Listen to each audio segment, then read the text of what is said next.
नमस्कार, आप देख रहे हैं न्यूज नेशन। में हूं पिनास त्यागी। शाम के 5 बज चुके हैं और हम हाजिर हैं इस वक्त की उस खबर के साथ जो रखती है आपसे सरोकार। और खबर है, कोरोना काल में कुंभ हुआ। कुंभ में टेस्टिंग के आदेश दिए गए कि तब तक कोई भी कुंभ का स्नान नहीं कर सकेगा जब तक टेस्ट नहीं होंगे। लेकिन उन टेस्ट के साथ किस तरह की धोखेबाजी हुई, धांधली हुई, इससे अब एक एक करके राज से पर्दा उठने लगा है। आपको बता दें, सबके जहन में सवाल यह है कि जिस फर्म ने गलत किया, लेकिन आप अब हैरान रह जाएंगे ये जानकर कि जिस कंपनी को ये टेस्टिंग का कॉन्ट्रैक्ट दिया गया, जिस अधिकारी ने उस दस्तावेज, उस टेंडर पर दस्तखत किए, उसने ये भी चेक नहीं किया या जानबूझकर इग्नोर कर दिया कि उस कंपनी का कोई भी कोरोना टेस्टिंग का रिकॉर्ड नहीं है। यानी वो कंपनी कोरोना टेस्टिंग के लिए सर्टिफाई नहीं है। उसने आगे सबलेट किया इस टेंडर को। तो आखिर कैसे टेंडर का ये पूरा गड़बड़ झाला हुआ और कौन थे वो जिन्होंने दस्तावेज का ये खेल किया, सबसे पहले ये समझिए। कुंभ के दौरान कोरोना के कहर से लोगों को बचाने के लिए विशेष चौकसी। सीधे मुख्यमंत्री की निगरानी में कुंभ का आयोजन। गंगा घाट जाने वाले हर रास्ते पर सफेद लिबास में मुस्तैद लोगों की टीम।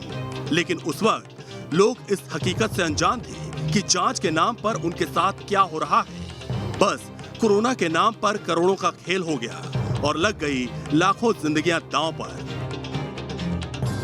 जांच का काम लैब के बजाय आउटसोर्सिंग एजेंसी को दे दिया गया, जबकि नियम के मुताबिक जांच का काम आउटसोर्सिंग एजेंसी को नहीं दिया जा सकता। आईसीएमआर के नियमों के मुताबिक कोविड टेस्टिंग का काम केवल उन्हीं लैब को दिया जा सकता है जो आईसीएमआर और एनएबीएल अप्रूव्ड हो, जबकि राज्य सरकार के नियमों के मुताबिक जिस लैब को राज्य में कोविड सैंपलिंग का काम दिया जाएगा, उसके लिए आईसीएमआर और एनएबीएल अप्रूव्ड होने के साथ ही क्लिनिकल एस्टेब्लिशमेंट एक्ट में पंजीकृत होना अनिवार्य किया गया था। लेकिन सारे नियमों को ताक पर रखकर उन कंपनियों के साथ करार कर लिया गया जो मान्य ही नहीं थे। एसआईटी जांच में खुलासा हुआ है कि फर्म मैक्स कॉर्पोरेट सर्विस ने जनवरी में जांच के लिए मेला और जिले के स्वास्थ्य विभाग से अनुमति मांगी थी। हरिद्वार स्वास्थ्य विभाग ने फर्म को ठेका देने से इनकार कर दिया था, लेकिन मेला स्वास्थ्य विभाग की ओर से 26 मार्च को फर्म को अनुमति दी गई। आखिर एक महीने में ऐसी कौन सी औपचारिकता थी जिसे कंपनी ने करार के लिए पूरा कर लिया और उसे टेंडर दे दिया गया? ये शायद बताने की जरूरत नहीं है। रिश्वत की स्याही से सफेद सरकारी कागज पर दस्तखत हुए और 5 अप्रैल को हरिद्वार स्वास्थ्य विभाग ने जांच के लिए फर्म को आईडी और पासवर्ड बनाकर दे दिया।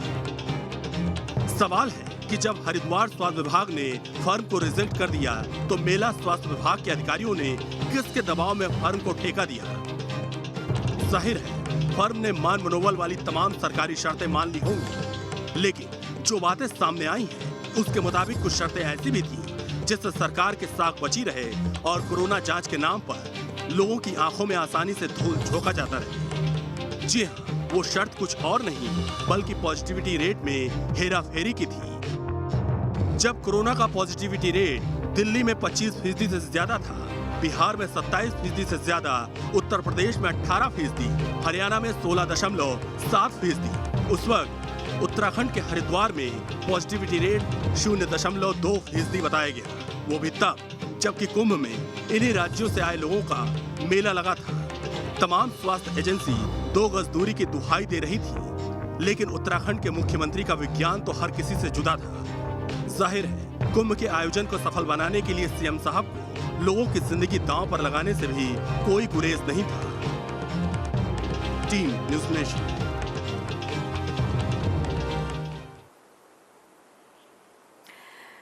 तो आपने देखा कि किस तरह से टेंडर जो है तमाम नियम, कायदे, कानूनों को ताक पर रख कर दिया। एसआईटी की टीम जब जांच कर रही है तो एक एक कर परतें खुल रही हैं और तमाम वो अधिकारी जो हैं वो सवालों के घेरे में आ रहे हैं जिनकी मिलीभगत से ये सब कुछ हुआ। क्योंकि इतना बड़ा घोटाला, इतने बड़े पैमाने पर तमाम नियम, कायदे, कानूनों को नजरअंदाज करना, ये अधिकारियों की, सरकारी प्रशासन की मिलीभगत के बिना मुमकिन नहीं था। ऐसे में सवाल यह है कि अभी तक प्रशासन ने चुप्पी साधी हुई है क्योंकि घोटाला इतना बड़ा है और वो सरकार की इमेज को भी टार्निश कर सकता है।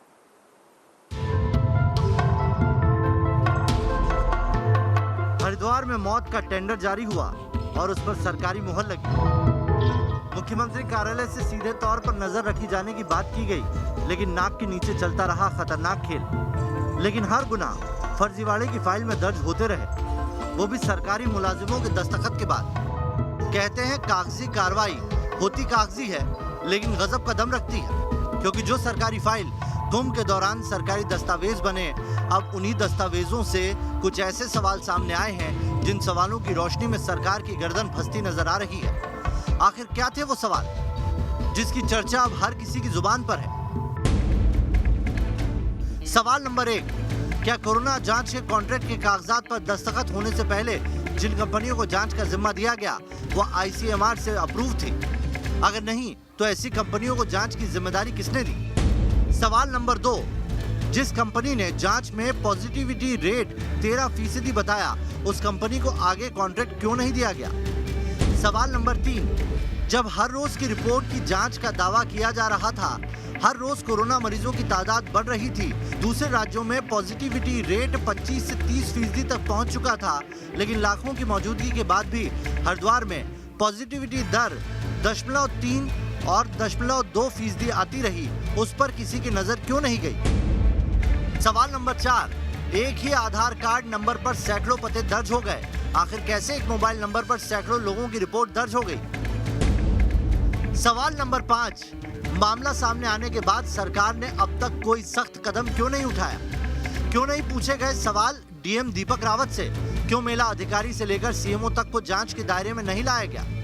सवाल नंबर 6, जांच रिपोर्ट में लाखों टेस्ट के फर्जीवाड़े की बात सामने आने पर भी सरकार ने कोई ठोस कदम क्यों नहीं उठाया? क्यों नहीं किए गए कोई तबादले? क्यों नहीं हुई कोई बर्खास्तगी? सवाल नंबर 7, सरकार ने इतने बड़े मामले की जांच के लिए केंद्रीय एजेंसी से जांच की सिफारिश क्यों नहीं की? सवाल नंबर 8, क्या अपने ही सिपह सालार से जांच करवाकर सरकार अपने चहेते अफसरों के खिलाफ कोई कार्रवाई करेगी? सवाल नंबर 9, जिन कंपनियों को कोरोना जांच के लाइसेंस जारी किए गए थे, उन कागजों पर दस्तखत करने वाले सरकारी अधिकारियों के नामों का खुलासा क्यों नहीं किया गया?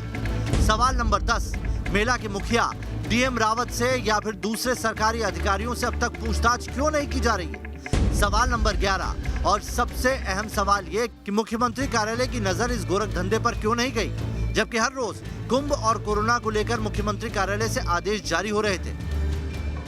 सवालों के घेरे में दर्जनों किरदार हैं, लेकिन अफसोस सरकार ने अब तक किसी के खिलाफ कोई कार्रवाई नहीं की है, और करे भी तो कैसे? जिम्मेदारी तो खुद सरकार की भी है, जिम्मेदारी तो खुद मुख्यमंत्री तीरथ सिंह रावत की भी है। ऐसे में जिस तरह का सरकारी रवैया है, उससे तो नहीं लगता कि मौत के सरकारी लाइसेंस पर दस्तखत करने वालों के खिलाफ सरकार किसी तरह की कार्रवाई के मूड में है। Team news nation. सवालों के घेरे में सरकार है, उसके अधिकारी हैं और तमाम वो लोग हैं, क्योंकि जिनकी तरह से CMO ऑफिस की देखरेख में सब कुछ चल रहा था, तो वहां के अधिकारियों को भी क्लीन चिट नहीं दी जा सकती है। सवाल यह है कि अब सरकार इतनी देरी क्यों कर रही है इन अधिकारियों के खिलाफ जो पेंडेमिक एक्ट है उसके तहत मामला दर्ज करने में। लेकिन इस सब के बीच में SIT ने एक और चौंकाने वाला खुलासा किया। लाखों लोगों का आधार कार्ड एक, उनका पता एक, मोबाइल नंबर एक। जी हां, आपको अजीब लगेगा सुनने में, लेकिन कुंभ नगरी हरिद्वार में जब कोरोना टेस्टिंग के लिए दस्तावेज इकट्ठे किए गए तो ये जालसाजी को अंजाम दिया गया।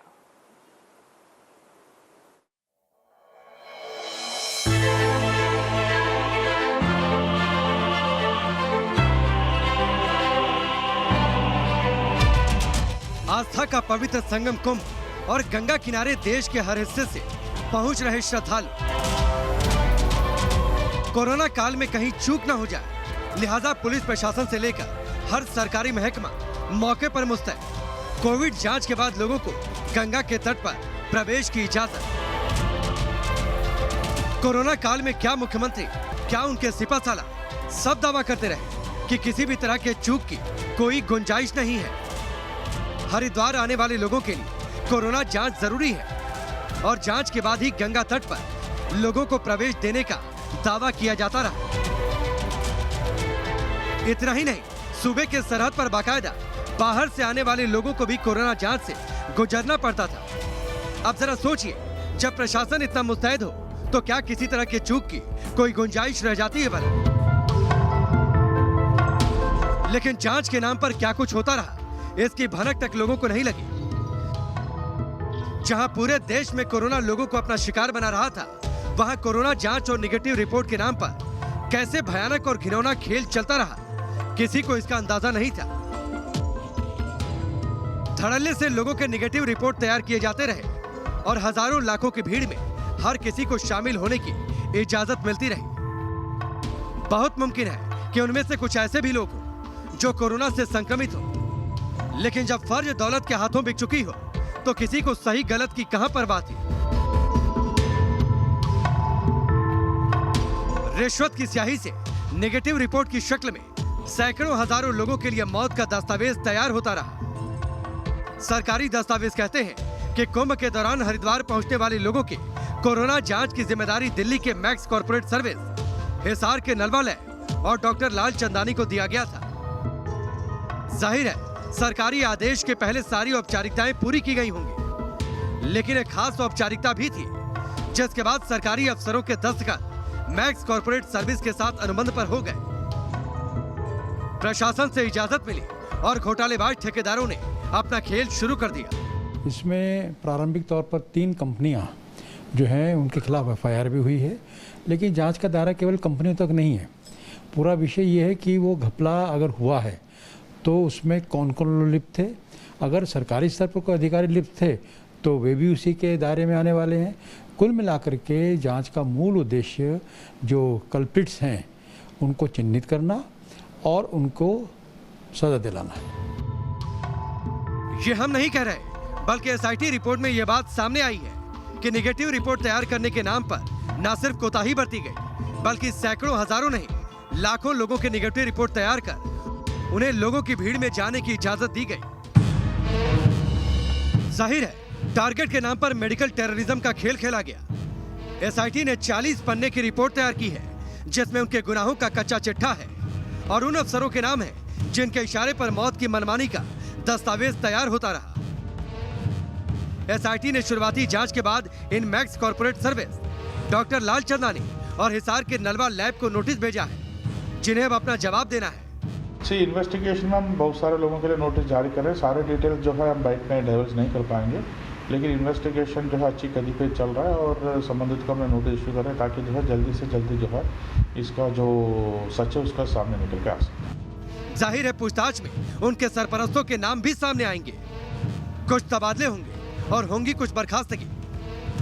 गुनाह सामने आने पर गिरफ्तारियां भी मुमकिन है, यानी कह सकते हैं कानूनी चाबुक चल चुका है, अब तो सिर्फ असर होना बाकी है। हरिद्वार महाकुंभ कोरोना जांच घोटाले के मामले में एसआईटी 1 लाख से ज़्यादा आईसीएमआर से पूरी रिपोर्ट्स ले चुकी है। कोरोना जांच के 1 लाख रिपोर्ट्स को एसओजी खंगाल रही है।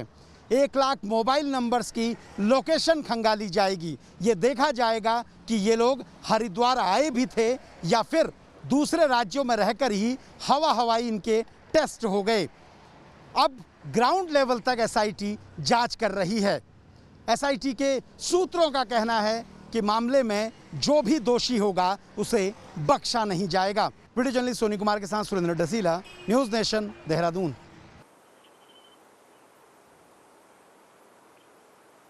तो किस तरह से ये नेगेटिव पॉजिटिव का पूरा खेल चल रहा था, वो भी कुंभ नगरी हरिद्वार में, ये लगातार हम आपको दिखा रहे हैं। लेकिन कहते हैं ना कि घोटालेबाज कितने ही शातिर क्यों ना उनसे पूरा तंत्र जो है वो मिली भगत रखता हो, लेकिन झूठ बहुत देर तक छिपता नहीं है, भ्रष्टाचार सामने आ ही जाता है।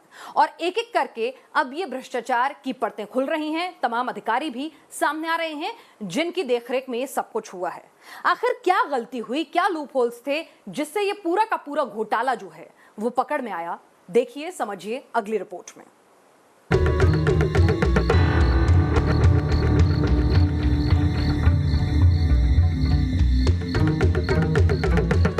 जब पूरे देश में कोरोना कहर बनकर टूटा था, लाखों जिंदगी के साथ जद्दोजहद कर रही थी, उस वक्त उत्तराखंड प्रशासन ने मौत को मनमानी करने का सरकारी आदेश दे दिया और मौत के सौदागरों की भूमिका निभाने की जिम्मेदारी मिली सफेद कोट वाले उन लोगों को जिनके दस्तावेज को लोग ऊपर वाले का फरमान मानने लगे। लेकिन नेगेटिव गुनाह की पॉजिटिव गवाही आखिरकार हो ही गई। पंजाब के फरीदकोट के रहने वाले एक शख्स विपिन मित्तल की गवाही ने आस्था की नगरी में चल रहे इस संगीन गुनाह को आम कर दिया। विपिन के पास हरिद्वार के एक लैब से फोन कॉल कर इत्तला दी गई कि उसका कोरोना रिपोर्ट नेगेटिव आया है, जबकि विपिन ने कोरोना जांच कराया ही नहीं था और न ही हाल में हरिद्वार गया था। जब उस फोन कॉल के बाबत शिकायत की गई, तब एक एक कर गुनाह की परतें खुलती चली गई। हरिद्वार महाकुंभ में कोरोना जांच घोटाले के मामले में एसआईटी की जांच धीरे धीरे आगे बढ़ रही है और जैसे जैसे आज जांच आगे बढ़ रही है, चौंकाने वाली बातें सामने आ रही हैं। मैक्स कॉर्पोरेट सर्विसेज के नाम से शरद पंत और उनकी पत्नी मलिका पंत इस कंपनी को चलाते थे। इस कंपनी के ओनर्स ने मेलाधिकारी स्वास्थ्य कार्यालय को इस पूरे कॉन्ट्रैक्ट को लेने के लिए बताया कि नलवा लैबोरेटरीज़ और डॉक्टर लाल चंदवानी लैबोरेटरीज़ ये दोनों इनकी पार्टनर कंपनियां हैं, क्योंकि इनके पास आईसीएमआर का कोई रजिस्ट्रेशन नहीं था। नियमों के मुताबिक सिर्फ आईसीएमआर रजिस्टर्ड और एनएबीएल प्रमाणित लैब को ही कोरोना जांच का अधिकार है। ऐसे में पार्टनर कंपनी बताकर अधिकारियों की आंखों में इसने धूल भी झोंकी है। शिकायत आईसीएमआर तक पहुंची। आईसीएमआर ने जांच की बात कही। जांच शुरू हुई तो एक एक कर गुनाह के दस्तावेज खुलते चले गए। एक दो नहीं बल्कि लाखों रिपोर्ट जांच के दायरे में आ गई और फिर जारी हुआ एक और सरकारी आदेश। मामले की जांच एसआईटी करेगी। शुरुआती जांच में पता चला कि हरिद्वार के जिन 11 लैब में टेस्ट किए गए उनका पॉजिटिविटी रेट 0.3% था, जबकि डॉक्टर लाल चंदानी के दस्तखत से जारी रिपोर्ट में पॉजिटिविटी रेट 0.2% बताया गया, जो कि जमीनी हकीकत से कोसों दूर था, क्योंकि कुछ जांच दिल्ली के दूसरे लैब से भी कराए गए जहां पॉजिटिविटी रेट 13% आया। यानी कि जिन लोगों को सीधे तौर पर जांच के लिए शामिल किया गया था, उनको साफ तौर पर बताया जा चुका था कि हर कीमत पर रिपोर्ट नेगेटिव रखनी है। अब जरा सोचिए सरकार की मंशा क्या रही होगी। हर हाल में आस्था के महामिलन कुंभ के आयोजन को सफल बनाना, यही ना? तो क्या आस्था के नाम पर सरकार हरिद्वार में मौत को मनमानी करने की इजाजत दे रही थी? लगता तो यही है। हरिद्वार महाकुंभ कोरोना जांच घोटाले मामले में जांच को लेकर ही अब सवाल हो रहे हैं। एक और क्रिमिनल केस दर्ज हो चुका है, एसआईटी की टीम जांच कर रही है, और दूसरी ओर सीडीओ हरिद्वार की अध्यक्षता में एक जांच लगातार जारी है। और ऐसे में ये सवाल उठ रहे हैं कि जब पहले से क्रिमिनल केस दर्ज हो चुका है, मुख्यमंत्री एसआईटी के लिए निर्देश दे चुके हैं, एसआईटी जांच कर रही है, तो फिर सीडीओ की जांच का क्या मतलब है? इसके साथ ही सीडीओ के पास तमाम इस पूरे मामले के कागजात हैं जो एसआईटी को मिलना बेहद ज़रूरी हैं, लेकिन अभी तक एसआईटी को ये कागज़ नहीं मिले हैं। वीडियो जर्नलिस्ट सोनी कुमार के साथ सुरेंद्र डसीला, न्यूज़ नेशन, देहरादून।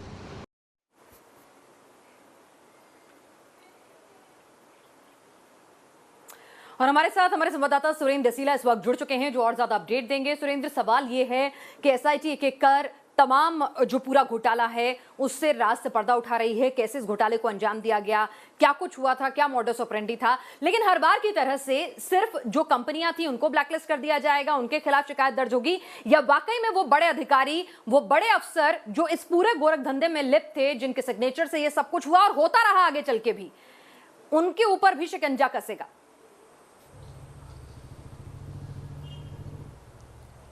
देखिए, बिल्कुल बिल्कुल पिनाज, और एक अपडेट मैं आपको दूं और हमें ये बता पाएंगे हम कि आखिरकार हम ये बात क्यों कह रहे हैं।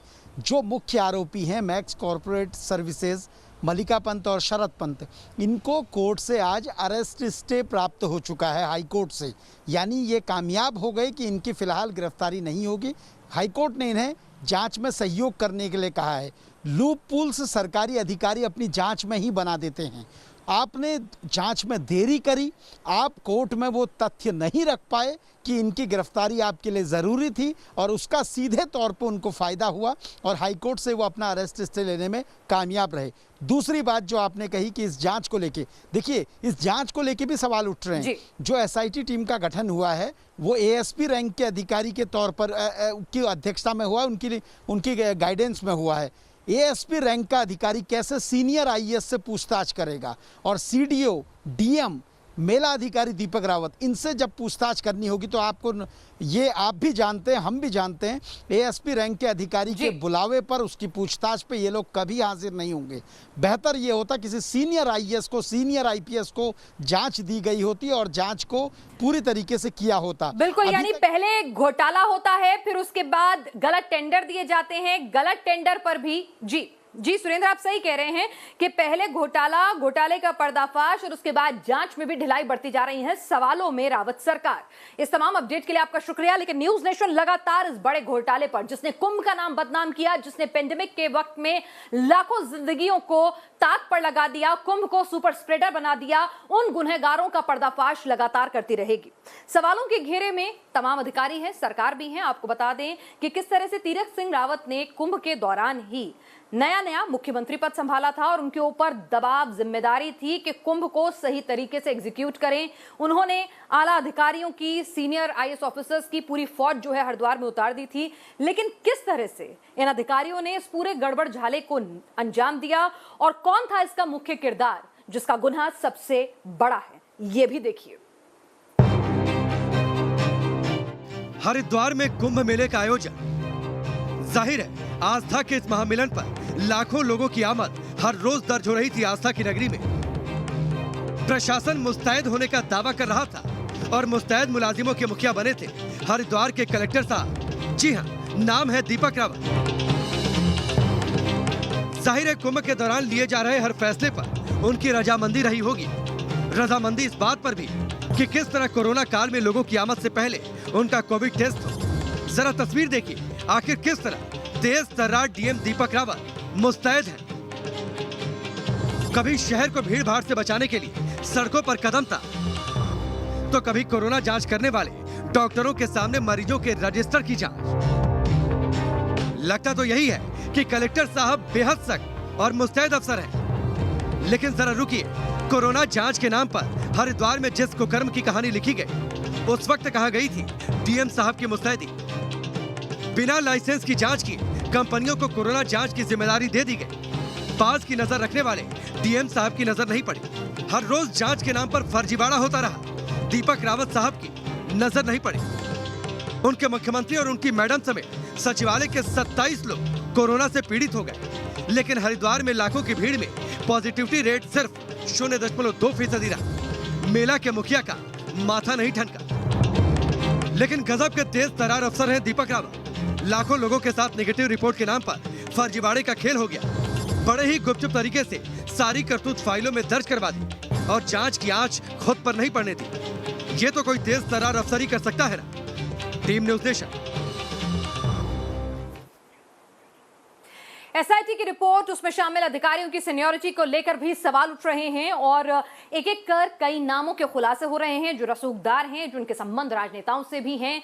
सवाल लगातार उठ रहे हैं। न्यूज नेशन एक जिम्मेदार चैनल होते के नाते कुंभ के गुनहगारों के तमाम नामों से लगातार ये पर्दा उठाता रहेगा, लगातार तीखे सवाल पूछता रहेगा, क्योंकि कुंभ के गुनहगारों को, जिन्होंने कुंभ का नाम बदनाम किया और पेंडेमिक के इस वक्त में कुंभ को सुपर स्प्रेडर बना दिया, लाखों लोगों की जिंदगी को ताक पर लगा दिया, उन गुनहगारों को उनके गुनाह का हिसाब देना ही होगा। हमारी इस खास पेशकश में फिलहाल के लिए इतना ही। देश और दुनिया की तमाम अहम खबरों के लिए आप देखते रहिए न्यूज नेशन।